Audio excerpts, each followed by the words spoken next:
Biodiesel sawit adalah bahan bakar alternatif yang dihasilkan dari minyak kelapa sawit melalui proses transesterifikasi. Bahan bakar ini semakin populer karena memiliki potensi besar untuk mengurangi ketergantungan pada bahan bakar fosil dan mengurangi emisi gas rumah kaca. Apa saja keunggulan biodiesel sawit? 1. Ramah lingkungan yang ditandai dengan emisi rendah, di mana pembakaran biodiesel menghasilkan emisi partikulat dan gas rumah kaca yang lebih rendah dibandingkan dengan bahan bakar diesel konvensional. Selain itu, juga biodegradabel, di mana biodiesel mudah terurai secara alami, sehingga mengurangi dampak pencemaran lingkungan jika terjadi tumpahan. 2. Berkelanjutan, dalam pengertian bahwa minyak kelapa sawit merupakan sumber daya yang dapat diperbarui, sehingga tidak akan habis seperti bahan bakar fosil. Bahkan minyak sawit untuk biodiesel dapat meningkatkan nilai tambah produk perkebunan kelapa sawit. 3. Meningkatkan kemandirian energi.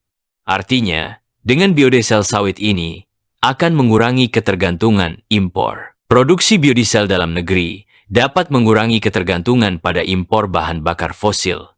Selain itu, juga menjaga stabilitas harga. Penggunaan biodiesel dapat membantu menstabilkan harga bahan bakar dalam negeri. Pembuatan biodiesel pertama kali dilakukan pada tahun 1853 oleh Duffy dan J. Patrick, bahkan sebelum mesin diesel pertama kali ditemukan. 40 tahun kemudian, Rudolf Diesel berhasil merakit mesin diesel pertama pada tahun 1893 di Augsburg, Jerman, yang kemudian diperkenalkan di World's Fair di Paris, Prancis. Saat itu, mesin diesel masih dioperasikan menggunakan biodiesel yang terbuat dari minyak kacang tanah.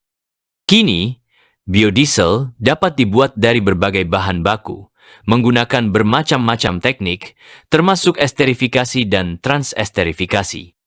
Salah satu minyak nabati penghasil bahan bakar biodiesel adalah minyak kelapa sawit, sebagai sumber minyak nabati yang paling produktif. 1 hektar tanaman kelapa sawit mampu menghasilkan 3,5 ton minyak nabati. Ini jauh lebih baik jika dibandingkan dengan tanaman paling produktif kedua setelah kelapa sawit, yaitu tanaman kanola yang 1 hektarnya hanya mampu menghasilkan 0,8 ton minyak nabati. Meskipun memiliki banyak keunggulan, pengembangan biodiesel sawit juga menghadapi beberapa tantangan seperti masalah konversi lahan. Perluasan perkebunan kelapa sawit dapat menyebabkan konversi lahan hutan dan menimbulkan masalah lingkungan. Demikian juga dengan harga biodiesel masih relatif lebih tinggi dibandingkan dengan bahan bakar diesel konvensional. Demikian juga dengan kualitas. Kualitas biodiesel perlu dijaga agar tidak merusak mesin kendaraan. Namun demikian, dengan pengelolaan yang baik dan pengembangan teknologi yang terus berlanjut, biodiesel sawit memiliki potensi besar untuk menjadi solusi energi terbarukan yang berkelanjutan bagi Indonesia. Terkait dengan biodiesel ini, pemerintah Indonesia telah mengeluarkan berbagai kebijakan untuk mendorong penggunaan biodiesel, seperti Mandatory B30, yaitu kebijakan yang mewajibkan pencampuran sawit sebesar 30% dengan solar. Selain itu, pemerintah juga memberikan berbagai insentif bagi produsen dan pengguna biodiesel. Biodiesel sawit merupakan salah satu solusi energi terbarukan yang menjanjikan bagi Indonesia. Dengan berbagai keunggulan yang dimilikinya, biodiesel sawit dapat membantu mengurangi ketergantungan pada bahan bakar fosil, mengurangi emisi gas rumah kaca, dan meningkatkan perekonomian masyarakat. Namun, perlu adanya upaya bersama untuk mengatasi tantangan yang ada dan memastikan pengembangan biodiesel sawit dilakukan secara berkelanjutan. Biodiesel sawit sebagai salah satu solusi energi terbarukan memang menawarkan banyak keuntungan. Namun, seperti halnya teknologi lain, penggunaannya juga membawa dampak terhadap lingkungan. Mari kita bahas lebih dalam mengenai dampak-dampak tersebut. Dampak positif antara lain: 1. Emisi gas rumah kaca lebih rendah. Pembakaran biodiesel menghasilkan emisi karbon dioksida yang lebih rendah dibandingkan dengan bahan bakar fosil. Ini membantu mengurangi efek rumah kaca dan perubahan iklim. Biodiesel merupakan kandidat yang paling dekat untuk menggantikan bahan bakar fosil sebagai sumber energi transportasi utama dunia saat ini. Hal tersebut karena biodiesel merupakan bahan bakar terbarukan yang dapat menggantikan diesel petrol untuk mesin. Kelebihan biodiesel selain sebagai bahan bakar yang dapat diperbaharui, juga tidak perlu modifikasi mesin, mudah digunakan, ramah lingkungan, tercampurkan dengan solar, memiliki cetan number tinggi, memiliki daya pelumas yang tinggi. 2. Biodegradable. Biodiesel mudah terurai secara alami, non-toksik, serta bebas dari sulfur dan bahan aromatik, sehingga jika terjadi tumpahan, dampaknya terhadap lingkungan akan lebih minim dibandingkan dengan bahan bakar minyak. Adapun dampak negatif yang ditimbulkan antara lain, 1. Deforestasi, yaitu salah satu kritik terbesar terhadap biodiesel sawit terkait dengan deforestasi. Perluasan perkebunan kelapa sawit seringkali dilakukan dengan cara membuka lahan hutan yang menyebabkan hilangnya habitat satwa, erosi tanah, dan peningkatan emisi karbon. Selama 2 dekade terakhir, kelapa sawit telah menjadi bagian penting dalam perekonomian Indonesia. Lebih dari 30 juta ton minyak sawit diproduksi setiap tahunnya dan jutaan orang mempunyai pekerjaan. Namun, kelapa sawit juga memainkan peran penting dalam deforestasi di Indonesia. Sejak tahun 2012, deforestasi hutan Indonesia akibat ekspansi perkebunan kelapa sawit mengalami penurunan. Tren tersebut terhenti pada tahun 2023. Sejak tahun lalu, tren deforestasi akibat perkebunan kelapa sawit kembali meningkat. Peningkatan deforestasi terjadi di rawa gambut. Sebanyak 10.787 hektar lahan rawa gambut diubah menjadi perkebunan kelapa sawit, naik 17% dibandingkan tahun sebelumnya. Secara historis, deforestasi akibat perkebunan kelapa sawit pernah terjadi di Pulau Sumatera. Dalam 2 tahun terakhir, peningkatan deforestasi akibat perkebunan kelapa sawit paling banyak terjadi di Kalimantan dan Papua. 2. Polusi air. Proses produksi minyak sawit dapat menghasilkan limbah cair yang mengandung bahan kimia berbahaya. Jika tidak dikelola dengan baik, limbah ini dapat mencemari sumber air dan merusak ekosistem perairan. 3. Konflik sosial. Perluasan perkebunan sawit seringkali memicu konflik sosial antara perusahaan perkebunan, pemerintah, dan masyarakat lokal, terutama terkait dengan hak atas tanah dan sumber daya alam. Untuk meminimalisir dampak negatif biodiesel sawit, beberapa upaya dapat dilakukan. 1. Upaya sertifikasi kelapa sawit berkelanjutan. Sertifikasi seperti Roundtable on Sustainable Palm Oil, RSPO, bertujuan memastikan bahwa produksi kelapa sawit dilakukan dengan memperhatikan aspek lingkungan dan sosial. RSPO adalah sebuah organisasi non-profit internasional yang didirikan untuk mendorong pengembangan dan penggunaan minyak kelapa sawit berkelanjutan. Sertifikasi RSPO merupakan sebuah standar global yang diakui untuk memastikan bahwa minyak kelapa sawit yang diproduksi memenuhi kriteria keberlanjutan yang ketat. 2. Mengusahakan teknologi pengolahan limbah. Pengembangan teknologi pengolahan limbah yang lebih baik untuk mengurangi dampak pencemaran air. 3. Melakukan peningkatan efisiensi produksi. Meningkatkan efisiensi produksi guna mengurangi tekanan terhadap lahan dan sumber daya alam. 4. Melakukan pemanfaatan lahan non-hutan. Pengembangan perkebunan sawit sebaiknya dilakukan di lahan yang sudah terdegradasi atau tidak memiliki nilai konservasi tinggi. Dari penjelasan yang telah disampaikan, dapat disimpulkan bahwa biodiesel sawit memiliki potensi besar sebagai sumber energi terbarukan. Namun, kita perlu menyadari bahwa penggunaannya juga membawa dampak terhadap lingkungan.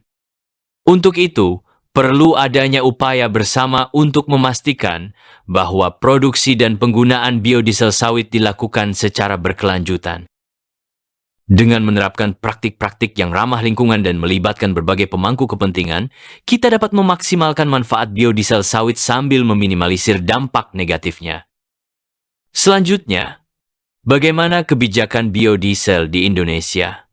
Sebagai langkah menuju energi bersih, Indonesia telah mengambil langkah signifikan dalam mendorong penggunaan biodiesel sebagai bagian dari upaya transisi energi menuju sumber yang lebih berkelanjutan.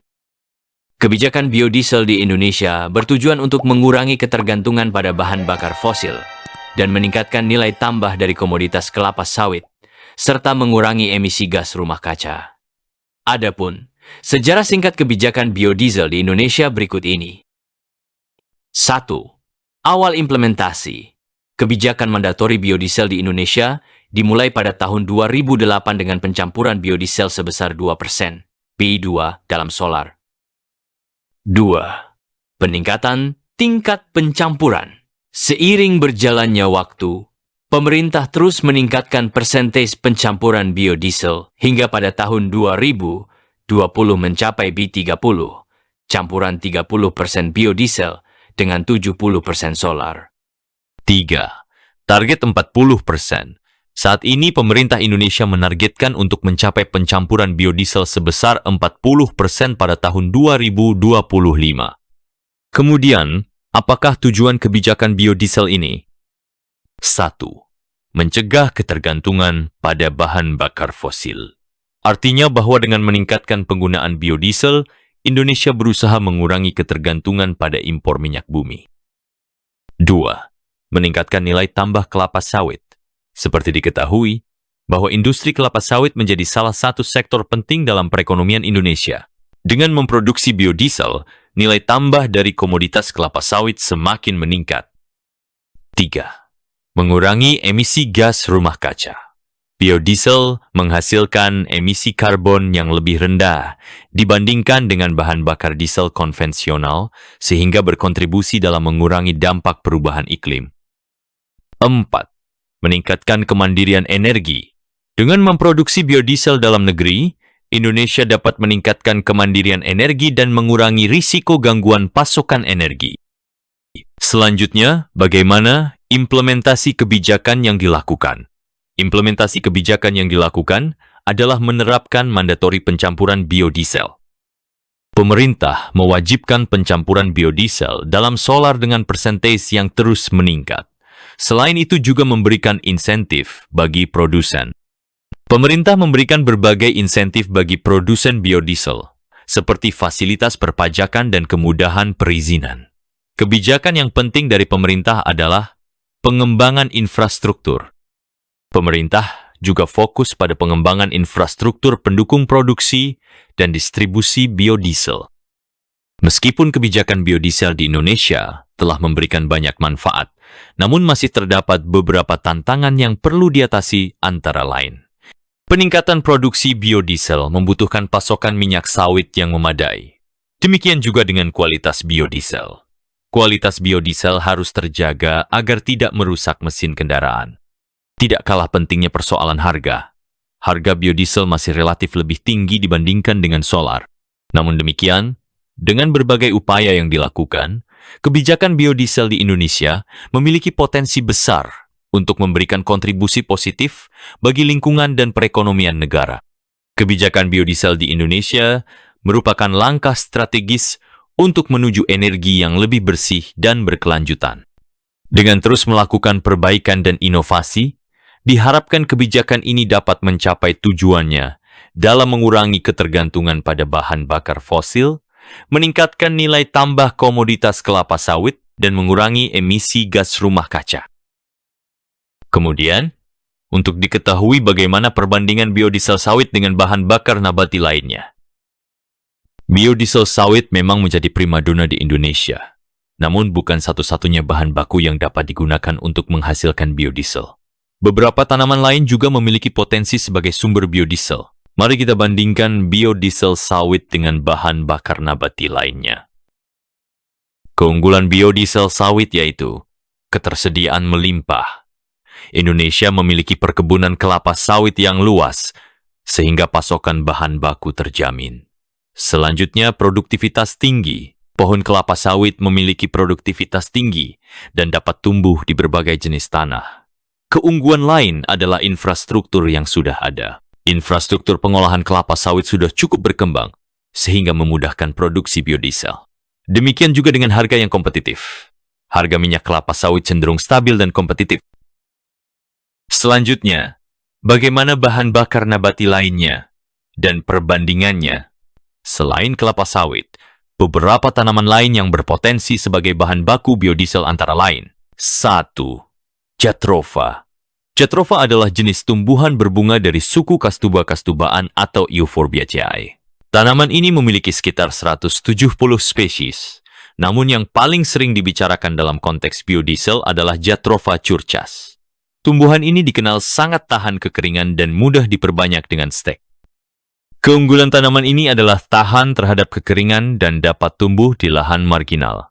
Sedangkan kelemahannya, produktivitas rendah, kandungan minyak dalam biji lebih sedikit dibandingkan kelapa sawit. 2. Tanaman jarak. Tanaman jarak atau Ricinus communis adalah tumbuhan yang cukup familiar di Indonesia. Tumbuhan ini sering kita jumpai tumbuh liar di pinggir jalan atau di lahan kosong. Namun, tahukah Anda bahwa tanaman jarak memiliki potensi besar sebagai sumber energi alternatif, khususnya untuk menghasilkan biodiesel? Keunggulan tanaman ini tahan terhadap berbagai kondisi iklim dan pertumbuhannya cepat. Sedangkan kelemahannya, kandungan minyak dalam biji lebih sedikit dibandingkan kelapa sawit, perlu riset lebih lanjut untuk meningkatkan produktivitas. 3. Minyak jelantah. Minyak jelantah adalah minyak bekas pakai yang umumnya berasal dari proses penggorengan makanan. Setelah beberapa kali digunakan untuk menggoreng, minyak goreng akan mengalami perubahan warna, bau, dan kualitas, sehingga tidak lagi layak untuk digunakan untuk memasak. Namun minyak bekas ini memiliki keunggulan, yaitu limbah yang dapat didaur ulang menjadi bahan bakar. Sementara itu kelemahannya, ketersediaan terbatas, kualitas bervariasi, dan membutuhkan proses pengolahan yang lebih kompleks.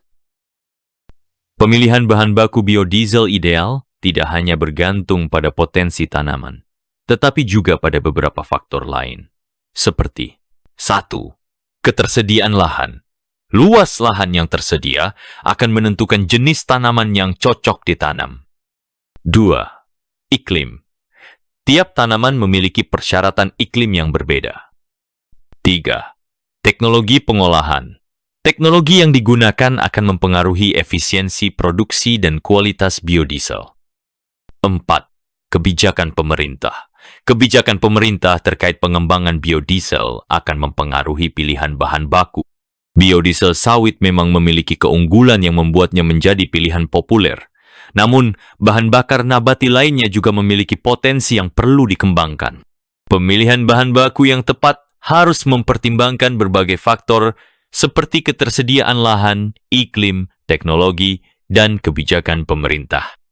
Idealnya, pengembangan biodiesel dilakukan secara terintegrasi dengan mempertimbangkan aspek lingkungan, sosial, dan ekonomi.